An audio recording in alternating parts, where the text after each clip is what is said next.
Alright, so right now we're going to talk about universal lighting system transformers. One of the things we want to make sure that everybody understands about our transformers as opposed to our competitors is that our transformers are field serviceable. If you need to replace a circuit breaker or a terminal block or a bad receptacle or something that may have gotten shorted out or lightning damage or whatever it may have been, you can actually field service these and without having to remove the transformer from the wall. So before you do that, the first thing you want to make sure you have is your component that's potentially bad. So if it's a bad circuit breaker, you can contact Universal and we'll provide you with that circuit breaker or that component at no charge. And we'll send it out to you. So first thing and foremost, before you start anything, you want to take the power away from the transformer. If you're going to work with it, unplug it from the wall. And after that, you want to come down to the transformer and you want to take the 4 screws that are on the bottom panel and you want to remove those and take the bottom panel out. You can just pull it away because you're going to need to have access to the inside of the entire transformer here.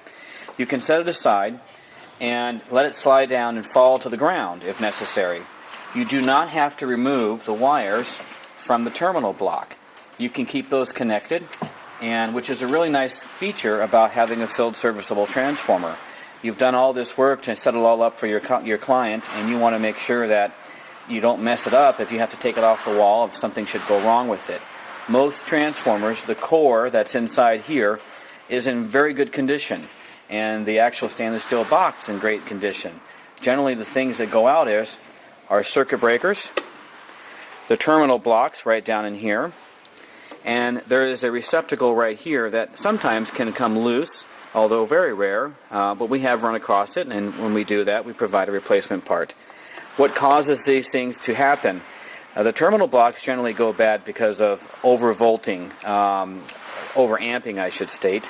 Lightning strikes is a large overamp scenario. You overamp the entire system.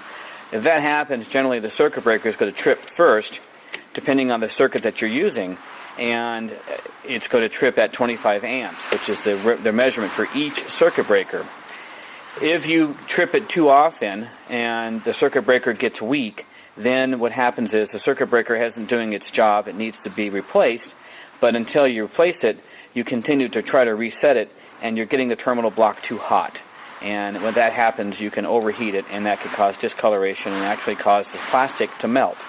Lightning strikes, though, is the most common thing that causes these to go bad.